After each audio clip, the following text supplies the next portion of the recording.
How's it going? You know, there's some of you out here that would really like to start an online business to create some passive income, if you will.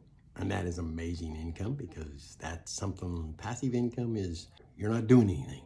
In other words, it seems as though some of you are just a little afraid to get started into it because, you know, there's a possibility that you could fail. Yeah, fail. Can you imagine? I hope it doesn't upset you too much because I do it all the time. Yeah? But saying that is kind of like playing the guitar, okay? But you're kind of afraid of it.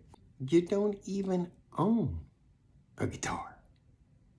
So, how are you going to be great if you don't get a guitar?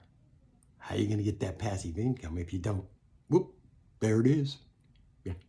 Tell you what, hit the like, hit the follow, leave me a comment saying, you're pretty cool. Or, you're a little weird.